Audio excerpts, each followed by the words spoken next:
Bonsoir, les sauveurs et les sauveuses, les soumis et les soumises, les coupables, les missionnaires, les suradaptés, les perfectionnistes, les dévoués. Ceux et celles qui ont le sens du devoir enfoncé jusque dans le bout des orteils. Bonsoir, ceux et celles qui sont les champions et les championnes de l'oubli de soi, ceux et celles qui ont toujours une excuse, même pour la personne qui vient de leur marcher sur les pieds. Les mielleux, les mielleuses, les complaisants, les complaisantes, bref, ceux qui passent leur vie à plaire par peur de déplaire. Restez à l'écoute, c'est pour vous.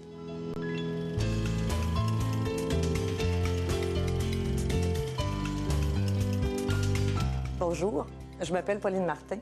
Quand on m'a appelée pour me demander de participer à l'émission sur les bons gars et les bonnes filles, j'ai dit oui tout de suite.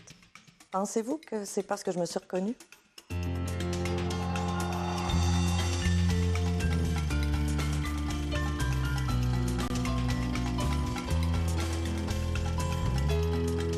Bonjour, mon nom est Gaston Lheureux. On m'attribue souvent l'épithète de « bon gars ». Est-ce à cause de ma bouille, de mon nom ou de certaines actions que je fais? De toute façon, ça m'énerve et des fois, ça me rend encore plus malheureux qu'heureux. Bonjour, mon nom est Linda Malo, je suis comédienne et animatrice.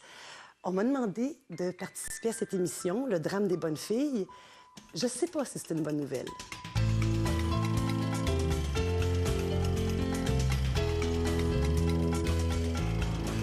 Bonjour, je m'appelle Alain Zouvi, je suis comédien.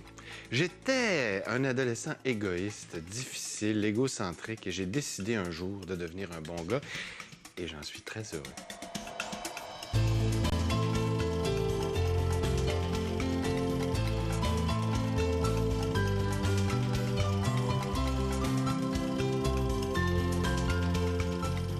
Ce soir, nous parlons du drame des bons garçons et des bonnes filles, donc le drame de personnes qui vont au-devant des attentes des autres, qui répondent aux besoins des autres avant même qu'ils ne soient prononcés, donc qui aident, qui sauvent, et c'est souvent, la plupart du temps, des gens qui font ça par un besoin de reconnaissance, parce qu'il y a une blessure d'amour en eux. Et cette blessure d'amour, elle vient souvent du fait qu'on ne s'est pas senti assez aimé, respecté, reconnu quand on était jeune. Alors, la personne va s'accorder peu de valeur à l'intérieur d'elle-même et donc devient dépendante du regard des autres pour s'appuyer. C'est comme des béquilles, vraiment. Et donc va être très, très fragile ou très susceptible par rapport au jugement que les autres peuvent poser sur elle. Donc, d'où la nécessité de plaire tout le temps et de ne pas montrer de vulnérabilité. Ça, c'est le drame du bon garçon et de la bonne fille. Cependant, il est conditionné, pas seulement par l'environnement familial, il était conditionné aussi par un environnement social et religieux qui nous a dit très, très longtemps « aime ton prochain comme toi-même », mais le « comme toi-même », on pourrait dire qu'il était comme entre parenthèses. La plupart des gens ont entendu « oublie-toi et aime ton prochain, serre ton prochain et laisse-toi de côté ». Et on pourrait vraiment remettre ça en question. Et c'est ça qu'on va aller vérifier avec nos invités. Alors, je sais que je vous ai invité ici en vous proposant d'apporter un objet qui symbolise votre vie de bon garçon ou de bonne fille. Alors, j'aimerais qu'on passe cette première partie avec vos objets, avec vous, en fait, et comment cet objet symbolise cette partie de vous-même. Alors, s'il y en a un qui veut commencer, un ou une? Bien, moi, j'ai amené ma ceinture de Jeannette. J'ai passé 7-8 ans dans les Jeannettes, toute petite. J'ai passé beaucoup de temps à l'église. Est-ce que c'est ça qui a fabriqué la bonne fille, tu crois? Ben oui, en partie. Je pense qu'aussi c'est l'éducation que j'ai eue. Mes parents, très judéo-chrétiens, on va à l'église, c'est correct, j'ai rien contre ça, sauf que ça m'a fait beaucoup de peine, puis ça m'en fait encore aujourd'hui. Je suis très chagrinée parce que ça ne marche pas toujours dans la société où on vit, d'être une bonne fille. Tu sais, toute ma jeunesse, on m'a dit, fonctionne avec les valeurs de Dieu, les valeurs de l'Église. C'est correct. Ou dans les Jeannettes, c'est ce qu'on nous inculque, de partager. On te gifle de la joue droite dans la joue gauche, de voir toujours le sourire aux lèvres. Mais dans la société, ça ne marche pas. Aujourd'hui, je vis en me disant toujours, bon, là, j'en mettrai pas trop. Bien là, je vais dire non. Il y a un côté spontané qui n'est plus là. Parce que tu sais que si tu restes spontané, ça va peut-être te mener à un petit malheur. On va peut-être profiter de toi. On va peut-être moins te respecter. D'ailleurs, j'en ai parlé avec mon papa. À quelques jours de sa mort, j'en ai parlé. C'est important pour moi d'en parler avec lui parce que j'ai toujours vu mon père bonhomme. une bonne personne qui a passé sa vie à donner aux autres, à penser aux autres, à offrir. Et fallait que je lui dise, c'était plus fort que moi, fallait que je lui dise, je voulais avoir son commentaire là-dessus. Je lui ai dit, papa, je sais pas si je peux passer ma vie à faire comme toi. Ça marche pas pour moi. Il avait pas vraiment la force de m'en parler, mais j'ai vu dans ses yeux, je sentais qu'il me disait, ma fille, je me fie sur ton jugement.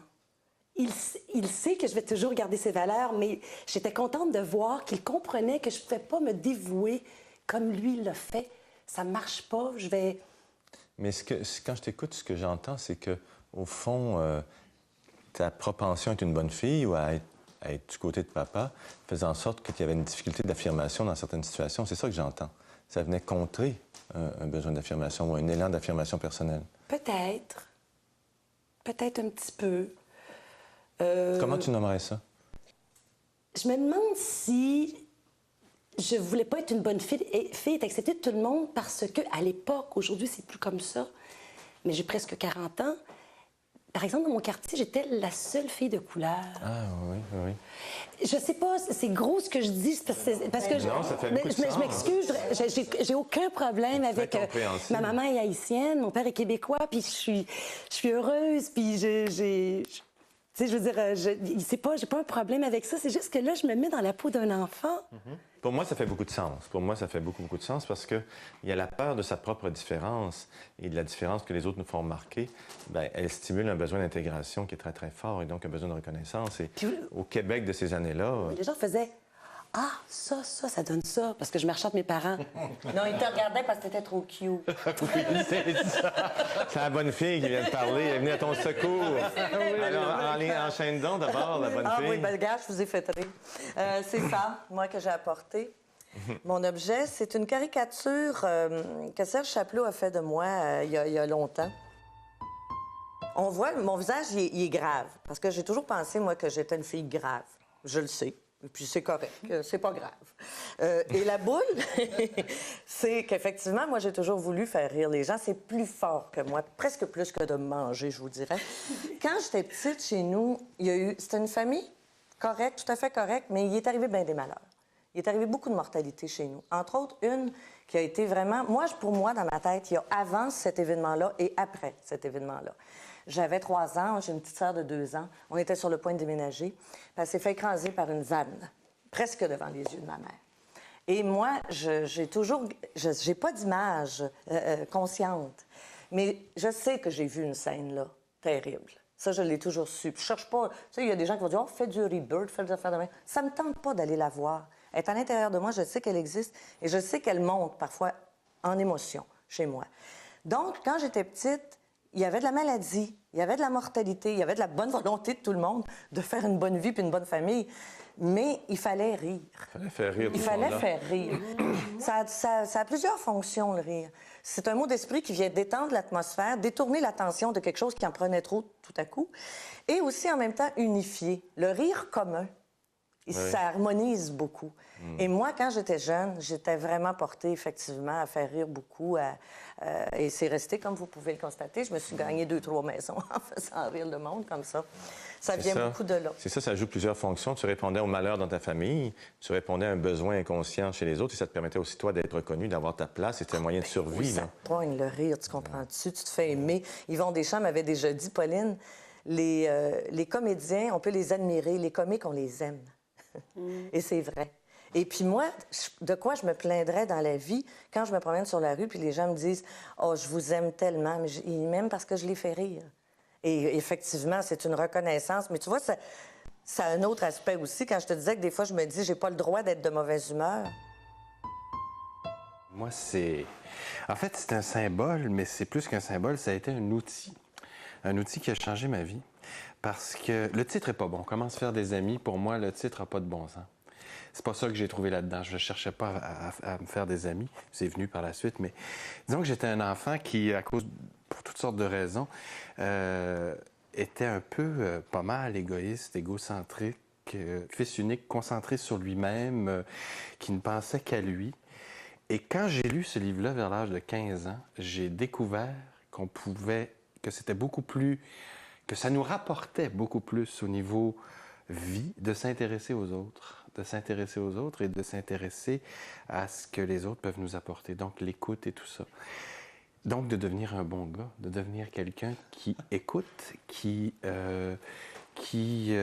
pas nécessairement impose ses idées ou impose sa façon ou ses façons de voir la vie, mais de plus être à l'écoute des autres et de recevoir ce que les autres nous donnent. Donc, tu n'es pas un vrai bon garçon. Je suis un tricheur un petit peu, je suis un Ah oui. imposteur. Ah moi. putain, on va... C'est un choix Ben oui, que c'est j'ai fait. différent, ben oui. C'est un choix que j'ai fait, vraiment, c'est un choix que j'ai fait. Je suis un imposteur, mais il y a quand même... Oui, c'est ça que Il y a j'allais dire. C'est un double tiroir. Il y a un dans l'affaire, double c'est ça que tiroir je et il y a cherchais. 2 étapes, parce qu'une fois que tu es rentré là-dedans, dans le bon gars, tu ne deviens que le bon gars et les gens, effectivement, peuvent abuser de ça. Parce qu'au début, c'est une technique, mais à un moment donné, ça fait partie de toi. Et à un moment donné, les gens peuvent en abuser et c'est de réapprendre à fixer tes limites et à fixer tes « non, ça, je ne vais pas là, non, ça, je le fais pas ». Je m'appelle l'heureux et je suis un malheureux, de nature. Je suis un pessimiste et je suis un négatif dans la vie aussi. Les points communs, c'est assez étonnant parce qu'Alain disait à un moment donné, on est tous les deux fils uniques, donc à la base égocentrique. Pas égoïste, égocentrique. Et quand Pauline parlait aussi de ce besoin de rassembler les gens par le rire, c'est vrai. Je déteste la confrontation, j'aime mieux être arbitre que d'être participant à certaines choses. J'ai choisi comme objet ça, c'est très drôle. Quelque temps que j'ai ça, c'est une coccinelle. Puis, je trouve que ça me ressemble, si ça avait un peu plus de bédaine, ça me ressemblerait davantage. Mais c'est un insecte que j'aime beaucoup, d'abord parce que c'est beau. Oui. Et il y a une carapace également. Et puis, il peut l'ouvrir pour s'envoler, pour partir. Et ce qui est le plus fascinant, c'est les antennes qu'il y a, donc à l'écoute des gens. C'est ça, on aime ça écouter puis avoir une empathie. Et tu ouvres tes ailes aussi pour réconforter. Alors, c'est une bébite. Et puis, elle a un sourire très zen, comprends-tu, très spécial. Je trouvais que ça me ressemblait. Je voudrais avoir la légèreté, par exemple, la coccinelle, mais je ne l'ai pas. Mais comme je dis, ça m'agace de ces épithètes de « Ah, le bon gars ». C'est peut-être parce que je suis négatif aussi, disant « Oh, lâche-moi avec le bon gars ». Parce que quand on se connaît soi-même, puis on connaît nos travers à un moment donné, nos vérités et mensonges. Oui, c'est ça, le bon gars devient plus relatif. Là. Tu te dis, bon, c'est une sorte de chemise que je peux porter, mais des fois... J'aime mieux être un bon gars qu'un enfant de chienne. Ben oui. C'est ça. Non, mais excuse-moi, c'est une expression populaire. Bon, parce que j'ai un besoin fondamental d'être aimé. Et moi, fondamentalement, je pense être un gars ordinaire et l'expression du bon gars a quelque chose d'irritant chez moi. Il y a quelque chose qui me fatigue dans ça en disant un instant, j'ai changé avec le temps aussi. Oui, je suis capable maintenant de dire peut-être plutôt que de dire oui tout de suite. Oui. Parce qu'il y a un côté chez le bon gars en disant lui, il est veule, c'est toujours un yes man, il va faire n'importe quoi, va le voir, c'est lui qui va vous dépanner. C'est pas vrai. Et on est identifié à ça. Pourquoi? Sans doute par le besoin d'être aimé. Moi, j'ai toujours eu besoin de ça. J'étais seul, avec une drôle de famille, et toujours besoin de rendre service aux autres.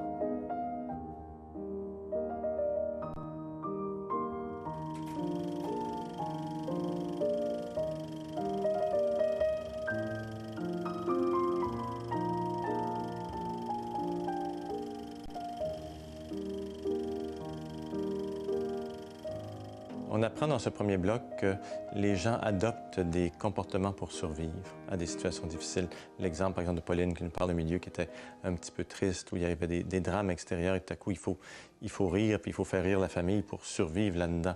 Donc, c'est ce qu'elle apporte avec elle, Olinda, qui dit « Je me sentais trop différente, j'avais besoin de survivre là-dedans, je suis devenue très gentille ».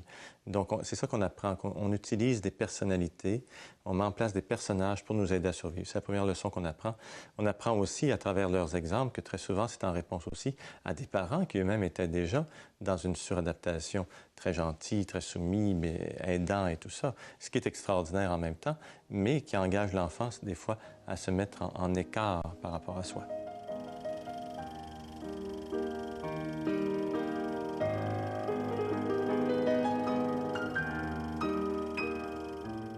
C'est quelqu'un qui se pile dessus, qui veut se faire aimer à tout prix, qui... Peu importe les services dont la personne me demande, toujours, je voulais que la personne soit, comment je peux dire, en quelque sorte, soit heureux ou bien pour ne pas me sentir mal à l'aise face à cette personne-là. Je vais aller au-delà de moi-même afin de lui rendre service. Je suis un très bon gars.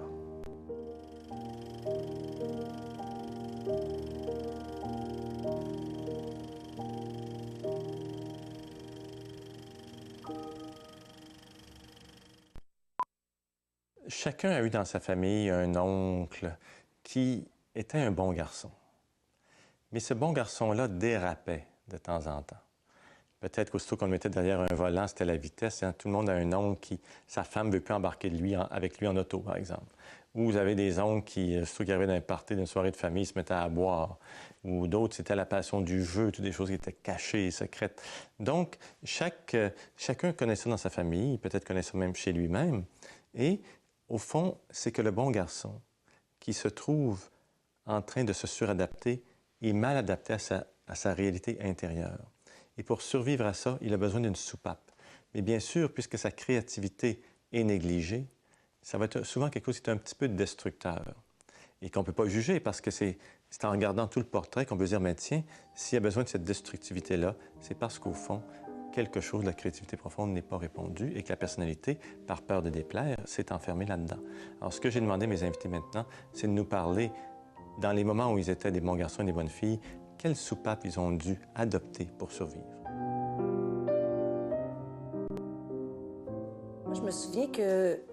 Parce que c'est pas vrai qu'on n'a pas des petits moments d'agressivité, c'est pas vrai qu'on n'est jamais fâché. Donc, est-ce que ma soupape, ça aurait été... Moi, je me souviens que souvent, c'était un ou l'autre. Ou je suis trop gentille, ou j'allais dire quelque chose de méchant à maman, ou à mes soeurs, à mes proches, pas aux gens de l'extérieur. Okay. L'extérieur...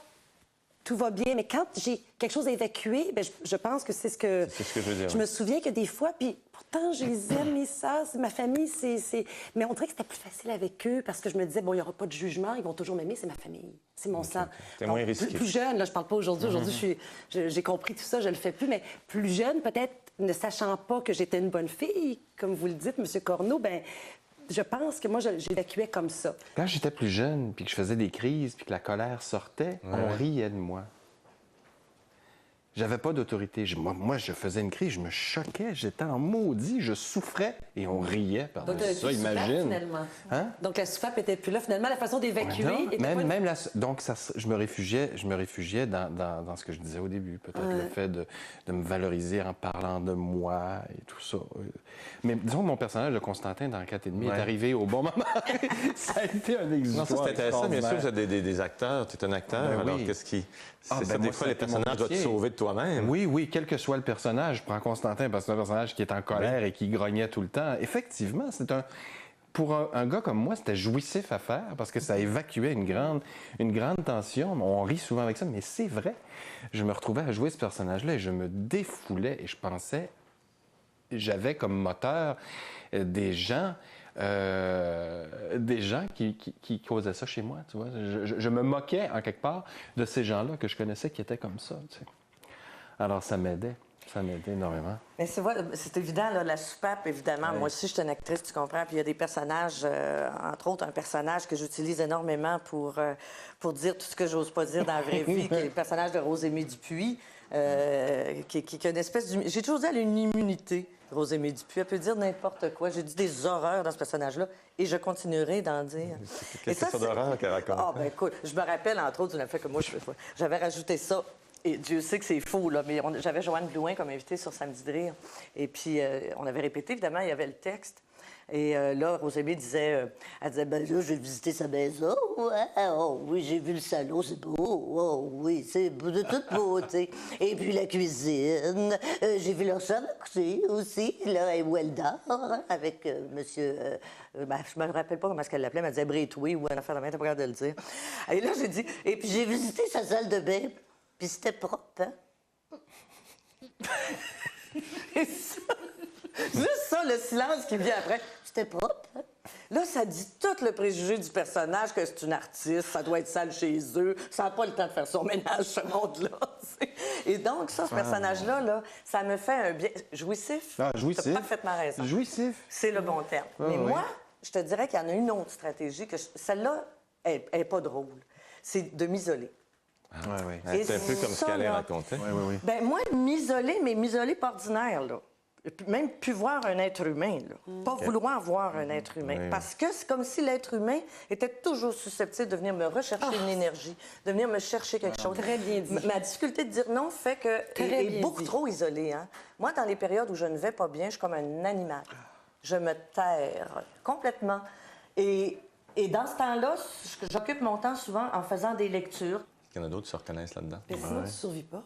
Tu survis pas? Je pense que tu survis pas. Je pense que ça peut te drainer d'être gentil, d'être bon, ça te traîne au burn-out, ça te fatigue, tu te fatigues de toi. Tu te regardes dans le miroir, des fois, tu t'aimes pas parce que tu aurais aimé dire non, tu as dit oui. Donc, tu n'es pas bien avec toi-même, tu regrettes des choses, tu es constamment en train de réfléchir. Donc, je pense que pour survivre, il faut des fois être seul. Et dans le rôle le plus important de ma vie, mon rôle de maman, tu sais là, mon rôle de mère, je suis maman depuis 3 ans. Et pourtant, l'amour inconditionnel, le don de soi, quand on a des enfants, c'est là où on le vit, le fameux don de soi. Puis même avec des enfants, ça m'a pris 3 ans pour comprendre que malgré l'amour qui est là, des fois, il faut dire « Stop, j'ai besoin d'un break. Je t'aime, mais là, maman, elle n'a pas envie de te voir. C'est pas dit comme ça. C'est le sous-texte. C'est j'ai besoin... La solitude aussi, c'est spécial. Quand je me retrouve seul avec moi-même, des fois, je suis pas capable de me supporter. Je discute avec moi-même, tu sais, comprends-tu, puis là, je commence à m'énerver. Alors, c'est de trouver un créneau où, finalement, tu vas faire abstraction de tout. Elle lit beaucoup, puis tu peins.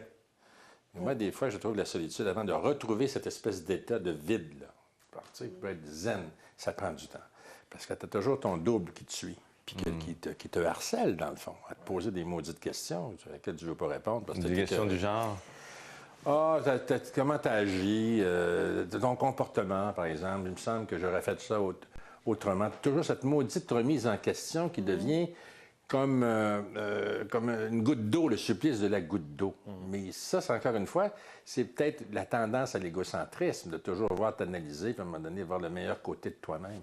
Non, Moi, je pense que c'est faire- un peu peut-être aussi le drame du bon garçon ou de la bonne fille, puisque c'est un mécanisme qui est enclenché pour survivre et pour avoir de la reconnaissance en retour, mais tu te poses toujours la question, est-ce que je l'ai fait comme il faut? Parce que c'est en existence qui est en jeu, la peur de ne pas Mais il y a de exister. l'ego. Un bon gars et une bonne fille, ça a de l'ego, ça aussi. Ah ben oui, bien sûr. C'est dur aussi de faire accepter cette solitude-là dont on a besoin à du monde qui, eux, n'ont pas besoin de cette solitude-là. Ça, c'est vrai. Je me retrouve souvent dans des situations où, bon, les enfants, ils comprennent, ils me connaissent maintenant, mais ces gens, non, papa, il veut être seul, il veut regarder des DVD. Il va regarder 28 dans sa journée, là.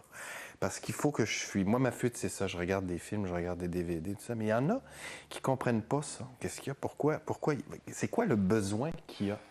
C'est une fuite, c'est un oubli. Moi, au contraire de toi, je me réfugie pas face à moi-même en essayant de trouver ou de pas être d'accord avec ce que j'ai fait. Je m'oublie complètement et je fuis en regardant des films, en écoutant de la musique. Et je barre la porte, je m'isole complètement. Ça dure un certain temps, puis après, je suis rempli d'énergie pour continuer à fonctionner. C'est très intéressant ce que tu dis là. Moi, j'ai connu quelqu'un qui, pour être seul, c'était à l'intérieur d'un couple, pour être seul, j'ai réalisé un jour qu'il revenait de travailler, il provoquait une chicane pour arriver à dire, bien, si c'est le même, je vais aller au cinéma. Ça peut aller À un loin. moment donné, j'ai compris que, parce qu'il n'était pas capable de juste dire, j'aimerais ne pas être avec toi ce soir, je préférerais être seul, aller au cinéma. Tu sais, on a toutes sortes de stratégies, hein? Mais celle-là, un jour, quand je l'ai compris, ça m'a détendu, puis ça m'a surtout sauvé de ces chicanes-là. Oui, parce que ce que tu es en train d'aborder là, c'est un aspect, effectivement, une dimension cachée du bon gars et de la bonne fille aussi, c'est que très souvent, les aspects, justement, qui ont les vrais besoins personnels. Gaston vient de mentionner que tu aimais peindre ou quelque chose comme Oui, ça. je dessine, en fait. Puis tu me disais tout à l'heure que tu avais de la difficulté à montrer ça. Alors, très souvent, le bon garçon ou la bonne fille a de la difficulté à demander quelque chose qui lui est très personnel. Demander pour les autres, demander des choses qui vont parce qu'il y a la famille, parce que ça va très, très bien. Demander aussi ce que les gens connaissent de soi, ça va. Mais demander la chose qui est très personnelle, la vraie demande qui risque de déranger, là où tu as vraiment besoin d'une approbation pour soutenir, ça, c'est très, très Mais je me difficile. demande, je sais pas si c'est toi le spécialiste, mais moi, Je suis le bon gars, oui, c'est ça, par excellence. oui, le meilleur au Québec. Mais moi, j'ai été obligée de passer par une phase de savoir d'abord ce que je ne voulais plus. Et moi, je me rappelle, mes enfants, à un moment donné, vers la fin de la quarantaine, ça fait pas longtemps, là, je suis quand même juste 51, mais mes enfants disaient, mais maman, fais quelque chose que t'aimes. Je disais, je sais pas ce que j'aime, mes pauvres enfants. Je le sais plus. Parce que oui, comme tu disais, on est parents, on est pris par ça, ce rythme-là, je n'ai Ça, c'est vraiment le drame du bon garçon et de la bonne fille. C'est-à-dire que cette adaptation-là au monde qui devient, à certains moments donné, une suradaptation, coupe la personne de ses vraies envies et de ses vrais élans de vie. La chose qui la fait vivre. La chose qui dit, ah ben moi, quand je fais ça, qu'il y ait du monde qui n'en ait pas, Mais, c'est pareil, j'existe. J'ai pas perdu l'espoir, parce que je savais qu'il fallait que je passe par une phase de vide. Elle, c'est le côté positif, tu sais. Nous autres, c'est le négatif puis le positif quand on se rend compte. C'est ça qui est intéressant de voir qu'à un moment donné, on va voir le mur infranchissable et elle monte. Peu importe quel moyen qu'on peut dessus, que ce soit avec un ballon à l'hélium ou un escabeau ou une échelle, tu vas passer à travers. Moi, à un moment donné, je suis démuni devant ça puis je vais me péter la tête. Je suis tanné d'être un camion-citerne des fois d'émotions. À siphonner les sangsues, tu sais, les autres nous prennent notre énergie. Ça, c'est une autre affaire, juste, ça sera pas long. Les gens qui... Vas-y. Les gens te racontent leurs choses. Tu fais une empathie. Et là, quand tu les as écoutés, puis ils se sont vidés au bout. Ils s'en vont, merci de m'avoir écouté. Et toi, tu restes pogné avec ça. Tu es tellement triste, tu es tellement mal, parce que tu as tout gobé comme l'éponge émotive des autres. Le bon gars et la bonne fille ont une vie secrète parce que, bien sûr, il faut qu'ils survivent à leur système qui, au début, permet d'exister, mais après, devient une sorte de prison. Alors, c'est pour ça qu'il nous parle à un moment donné de, pour un tel, c'est la solitude. Pour un tel, c'est Alain qui s'en va dans les DVD. Il appelle ça par lui-même une fuite. Hein. C'était sa façon de dire, là, il faut que je me donne une plage où j'existe moi, juste pour moi, dans mes plaisirs à moi, sinon c'est pas possible. Parce que, effectivement, c'est difficile d'être un bon garçon et une bonne fille tout le temps. Et en fait, c'est impossible. Donc, ils ont trouvé des soupapes comme ça. Des soupapes qui, dans ces cas-ci, ne sont pas très destructives, on pourrait dire, hein, mais qui étaient des façons de se ramener à soi-même pour pouvoir continuer à exister.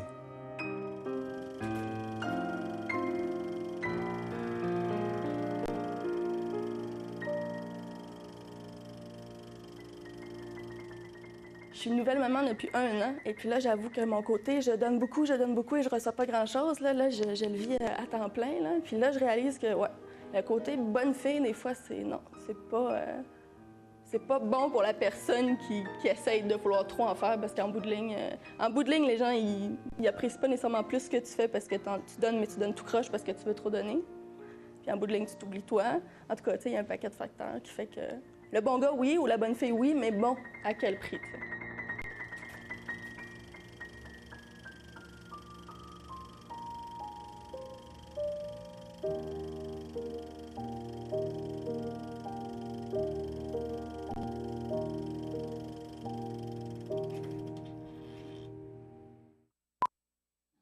Je vais amener mes invités dans la perception du drame qui a été le leur. L'écartèlement qui s'est fait à un moment donné entre leur personnalité de bon garçon qui est plaisante, qui amène une rétribution, de la reconnaissance et le sentiment d'exister dans les yeux des autres, mais que tout à coup, on se rend compte qu'on est écartelé par rapport à nos élans de vie, que tout à coup, on est en train de réprimer aussi des élans de vie importants. Et ça, c'est le drame du bon garçon puis de la bonne fille. C'est qu'à un moment donné, l'élan de création, l'élan de participation au monde, l'élan d'intensité, l'élan d'affirmation de soi va être contrecarré parce qu'on a peur de déplaire. Alors ça, c'est le drame profond du bon garçon et de la bonne fille. Et qu'est-ce qui va arriver à ce moment-là? Comme il y a une sorte d'étouffement intérieur, il va se manifester de différentes façons. Ça peut être la maladie physique, ça peut être le burn-out, ça peut être la dépression, ça peut être des accidents extérieurs qui viennent nous bouleverser et nous faire changer de cap. Ça peut être tout à coup une colère monstre de quelqu'un ou un éclatement du couple ou quelque chose comme ça qui tout à coup fait comprendre au bon garçon et la bonne fille qu'elle est dans une reproduction de mécanismes qui amènent beaucoup, beaucoup de souffrance. Donc, je leur ai demandé, au fond, quel a été le moment qui, pour vous, a permis un changement de cap. Moi, j'avais l'impression de... Puis ça, c'est vraiment dernièrement. Je pense que tu peux pas avoir cette réflexion-là quand tu es jeune. Parce que quand tu es jeune, tu as l'impression que tu vas vivre 150 ans. Puis, j'avais envie de vivre ma vie avec la vraie Linda.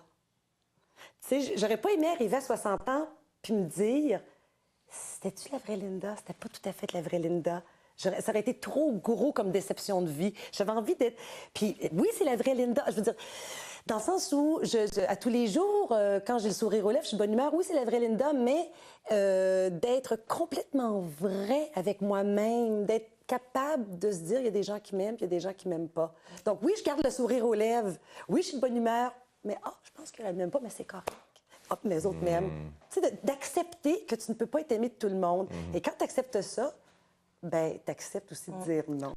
Dans mon cas, c'est que j'étais tannée de... En fait, je trouvais que ce que j'avais de plus riche en moi, c'était ma vulnérabilité. Et que j'étais compulsive à la cacher. Oui. Quelqu'un me demande un service, j'ai la solution. Je vais pouvoir t'aider. Il n'y avait presque pas de limites. Mais réaliser que tu as des limites parce que je veux rester à l'intérieur de ces limites-là. Puis en plus, tu réalises que tout le monde autour de toi le savait que tu étais vulnérable. Ouais. Toi, la tarte qui cherche à le cacher depuis des années, C'est vrai. tout le monde le C'est voyait. vrai. Puis là, tu fais, mais qu'est-ce que j'ai pu? Comment j'ai pu me cacher ça à moi-même? Puis à un moment donné, tu fais, hey, on va rééquilibrer ça, là. Parce que oui, ma vulnérabilité, elle est là. Je suis pas capable de tout faire. Tu sais, et oui, il y a des fois où j'ai une fragilité. Je me souviens, moi, d'une entrevue que j'avais faite. Puis pourtant, je devais le savoir à quelque part. Je me rappelle, j'étais allée en entrevue, j'avais 3 ans. J'avais-tu 3 enfants? Non, j'en avais 2 à ce moment-là. Puis je jouais Bachelor, une pièce que j'ai jouée pendant plusieurs années, qui est une pièce où j'étais toute seule sur scène. Puis bon, c'était très exigeant. Et je me souviens, c'était une journaliste à ce temps-là, c'était Radio-Québec, qui me dit, Pauline Martin, comment faites-vous pour réussir votre vie professionnelle, avoir une famille et tout ça, puis garder votre équilibre? Et là, ça a sorti comme ça. Qui vous dit que je suis équilibrée? Qui vous dit que j'ai pas pleuré tout le long en m'en venant? Je suis pas venue pour parler de ça. On a enchaîné, pauvre fille. Je me suis trouvée méchante après, mais je l'ai un petit peu déstabilisée. Mais c'est sorti profondément. Ça sortait de mon fond. Bien sûr, bien sûr. Je le pensais. Et là, j'ai réalisé que oui, je suis une fille qui vit avec des contradictions. C'est la source de mon énergie. C'est la friction de mes contradictions. C'est pour ça que j'ai beaucoup d'énergie. Mais j'ai accepté que j'étais fragile, que des fois, j'avais l'air fou, que j'ai fait des erreurs, j'ai fait des conneries, j'ai fait des mauvais choix. Puis comme je disais tantôt, la source, ça a été aussi, je dirais, le déclic, c'est professionnellement. Professionnellement, où je me suis rendu compte que je m'éparpillais vraiment, à un moment donné, alors que ce que j'ai envie d'exprimer, je ne lui fais pas de place du tout, du tout, du tout. C'est-à-dire qu'à un moment donné, moi, je me suis retrouvé dans des situations, mais qu'est-ce que je suis en train de faire là? J'ai pas le goût de faire ça, pas en tout. Un exemple, donne-moi un exemple. Un rôle, je veux pas... en tout cas, tu te retrouves dans un rôle, ou tu te retrouves dans une pièce de théâtre, ou tu te retrouves en répétition de quelque chose, puis tu fais... c'est pas ça que je veux, c'est pas ça que je suis... Et Dieu sait si le métier de comédien, si tu te retrouves dans un... il faut que tu libères tes émotions pour qu'elles puissent passer comme ça. Si tu es dans une situation où tu n'as pas le goût d'être là, ça se ferme, ça marche pas. Donc, tu fakes. Puis quand tu fakes, tu n'es pas un bon comédien. Puis là, tu taillis. Puis ça, c'est professionnellement. Ça, c'est professionnellement. Je me suis retrouvé dans ces situations-là. Ou encore... T'es débordé. À la maison, t'es débordé. Les enfants, les comptes, la banque, le coucou, aller là, aller à gauche. C'est parce que t'as voulu tout faire en même temps puis aider tout le monde. Tu te retrouves dans ton sous-sol puis tu fais « J'y arriverai pas. Qu'est-ce que je vais faire? » Donc là, moi, ça a été ça. Maintenant, en vieillissant, j'ai 60 ans. T'as encore bien du temps avant de me rattraper. Pauline, te rassurer. Je dis peut-être.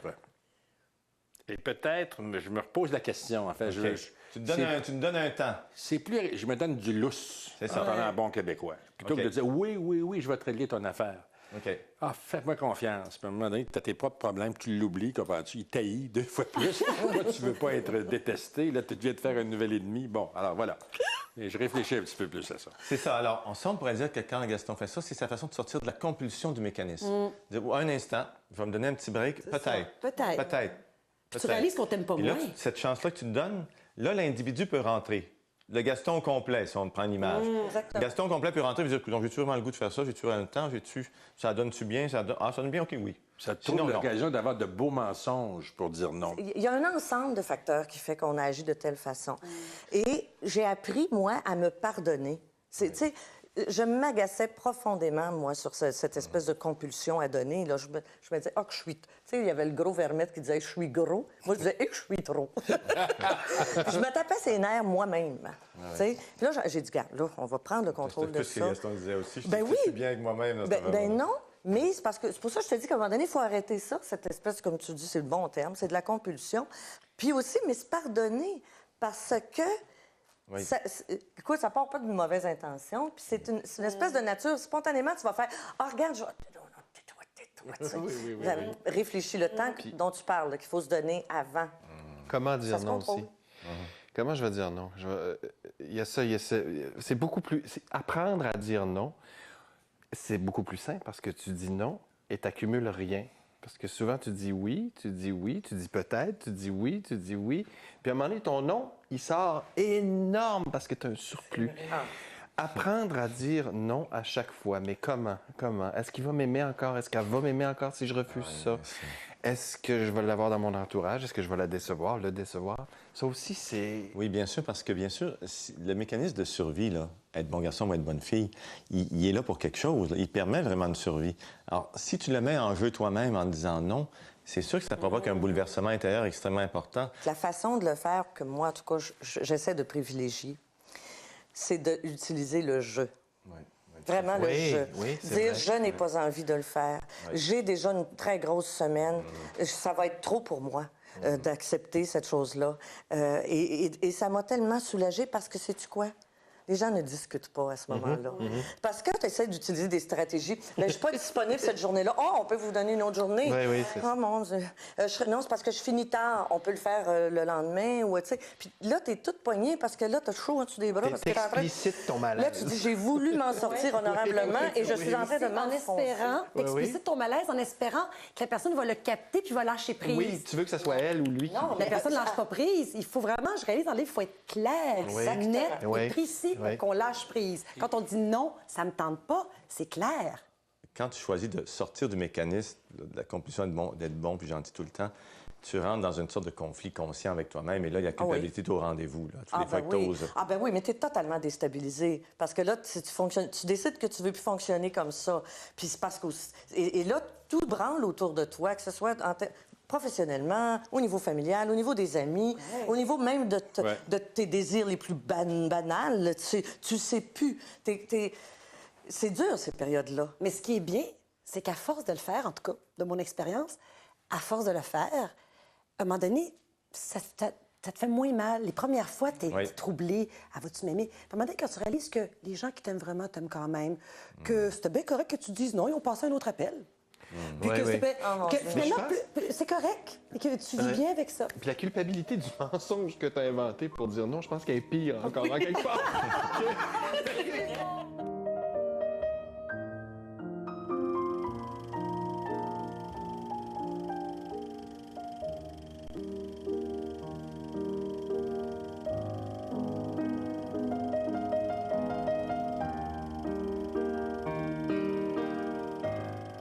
J'ai de la misère à décevoir tout le temps les gens ou je sais pas, je veux pas dire non, je veux pas que les gens soient déçus ou exemple des fois dans un bar un gars qui vient te demander pour danser, mais je suis pas capable, là, je regarde une amie, tu sais là, je fais des petites faces, viens m'aider là, tu sais, viens me chercher quelque chose, je suis pas capable de dire non, puis je me dis dans le fond c'est moi la pire là-dedans là, tu sais.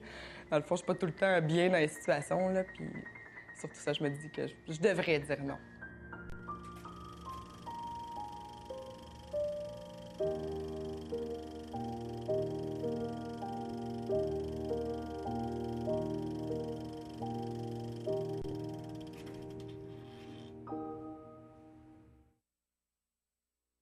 Dans la dernière partie de l'émission, je vais inviter mes participants à nous donner l'essentiel de ce qu'ils ont appris à travers cette vie de bon garçon et de bonne fille.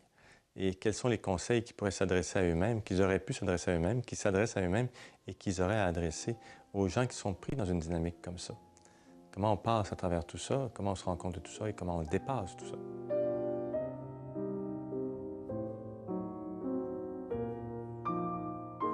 Mais moi, je trouve que c'est tellement, en fait, personnel, la démarche de chacun. Mais si je me fie un peu à ce que tu as vécu, ce que j'ai vécu, moi, je me dis, il faut être à l'écoute. Parce que moi, j'ai dû être à l'écoute de mon corps. À un moment donné, vous l'avez très bien dit, Guy, il y a des maladies qui vont sortir ou des... Moi, je faisais des crises d'anxiété. J'étais plus bien avec moi. J'avais peur de sortir de la maison. J'étais pas bien. Des fois, j'étais pas bien. Donc, mon corps, je pense que la façon dont il a sorti ça, j'ai compris qu'il y avait quelque chose à faire ça. J'ai consulté. Il y a le corps qui a parlé. Et après que le corps ait parlé, j'ai dû me dire, faut que je change des choses. Je peux plus rester comme je suis, ça ne marche pas. Ouais. Ça marche pas. Donc, doucement, j'apprends à dire non. Et puis, Pauline, tu l'as dit, mon Dieu, que c'est satisfaisant quand on réalise qu'on est mieux après. Alain, tu l'as dit, que de dire oui puis le faire à moitié, puis c'est pas ça que tu voulais, c'est pire. C'est ça que j'aimerais dire aux gens, de dire non dans les bonnes circonstances. Je veux dire, bon, si c'est vraiment ça que tu n'as pas envie de faire, c'est tellement valorisant. Oui. Ben, je pense que je peux résumer ça en disant, t'écoutes, tu réfléchis, et ensuite, tu décides. Tu décides de ce qui va te donner le meilleur et ce qui va te permettre aussi de mieux t'accomplir. C'est tout. Je dirais à la personne de s'arrêter aussi. Arrête d'être en état d'action, de faire quelque chose. Arrête-toi, puis sois à l'écoute de ce que tu ressens à l'intérieur. Et là, dis oui, non. Ne te noie pas dans... C'est toi qui contrôles ta vie, non pas la vie qui te contrôle. Arrête-toi. Je ne dirais pas le nom de la personne à qui je pense. Non, je pense à moi beaucoup, mais je pense à quelqu'un aussi. Bravo! Moi, j'aurais envie de dire, si tu décides de changer un comportement, il y a toujours un vertige. Parce que quand tu réalises, quand tu prends conscience de ton comportement, là, c'est exponentiel. Tu fais « Ah, mon Dieu! » Là, tu te vois dans telle situation, puis dans telle autre, puis depuis tant d'années, puis « Ah, mon Dieu! » Telle circonstance. Il y a une espèce de vertige au début, de sensation de tapis étiré en dessous de nos pieds. C'est un peu fréquent. C'est un petit peu fréquent. Puis, moi, j'ai envie de dire, il faut juste traverser cette phase-là. Elle fait partie de la démarche. Il faut la traverser. Tu sais, il ne faut pas non plus... On peut faire des compromis dans la vie, surtout dans les vies de couple, la vie familiale, tout ça. Tu sais, des fois, je veux dire, c'est pas correct de dire non, là. Tu sais, parce qu'on peut tomber dans l'excès. Moi, ça m'est arrivé au tout début, quand je me suis changée. C'était non pour n'importe quoi. Ah, oui. Tu sais, je pense qu'on peut apprendre aussi à faire un compromis. Il faut juste pas que le compromis devienne une contrainte. Alors, nous arrivons à la conclusion de notre émission où il y a eu plein de gens qui nous ont dit des choses très intéressantes, très dynamiques, profondes, aussi secrètes dans certains cas. Et je pense que ce qu'on peut en conclure, c'est que effectivement, la plupart de ces gens-là nous disent que ce précepte-là qui était « aime ton prochain comme toi-même » où on oublie le « comme toi-même », ça devient un petit peu dommageable à la fin. Donc, on pourrait parler en faveur d'un sain égoïsme, pas d'un égocentrisme, parce que l'égocentrisme témoigne, comme Alain nous le disait aussi, témoigne d'un repli sur soi parce qu'il y a une blessure d'amour. Mais un sain égoïsme, ça veut dire que oui, je respecte l'autre et oui, j'aide l'autre et je participe à la vie de l'autre, mais je me respecte aussi et je respecte surtout mes élans de vie, les choses qui me donnent le goût d'être au monde. Pour le bon garçon ou la bonne fille, bien sûr, les choses qui vont lui mettre la puce à l'oreille, avant d'être malade de ça, qui vont lui mettre la puce à l'oreille qu'il y a quelque chose qui ne va pas, ce sont des humeurs, des colères intérieures, des agressivités soudaines, des déplacements. Je suis en colère contre mon patron, mais c'est à la maison que je me fâche, des choses comme ça, vont lui mettre la puce à l'oreille. Et il faut écouter ces choses-là et pas seulement les réprimer. Écouter, ça ne veut pas dire décharger la colère à la maison, ça veut dire je l'écoute, ma colère. Je sais que ce personnage-là intérieur a quelque chose à me dire. Je suis un bon garçon, je m'en viens chez nous, je suis dans mon auto, je suis en colère, et je prends la peine d'écouter cette colère-là et de savoir qui me parle à l'intérieur. Et très souvent, c'est l'enfant plus joueur, plus créatif qui a été réprimé. Parce que le vrai drame du bon garçon et de la bonne fille, c'est qu'il a été pris à écouter, aller au-devant des demandes parentales et pris dans les injonctions parentales. Freud appelait ça le surmoi. Alors, le surmoi s'oppose maintenant à la vie pulsionnelle, à la vie plus instinctive. Et bien sûr, on ne peut pas juste être pulsionnel, mais justement, le rôle de l'individu, c'est de faire le lien entre ces choses-là. Dire oui, des fois, je peux faire encore des choses par devoir, mais l'enfant créateur, l'enfant qui est plus joueur, a à être respecté. Et finalement, on pourrait dire aussi, ça ne vaut pas la peine d'attendre d'avoir résolu le problème, de le comprendre parfaitement, pour aller tout de suite vers ce qui nous donne le goût de vivre et d'avoir l'audace de dépasser notre peur de déplaire pour aller vers quelque chose qui nous plaît vraiment. Parce que, au fin de compte, c'est notre propre univers qui est en jeu.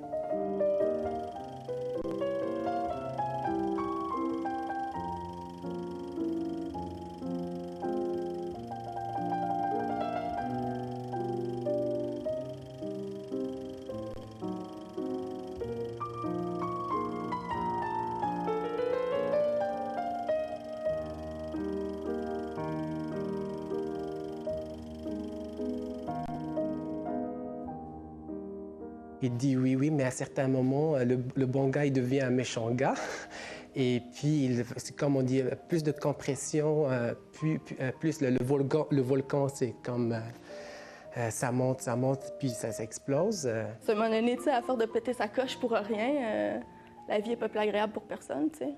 Prends le temps de penser à toi, puis après ça, tu vas être capable de penser aux autres. T'sais.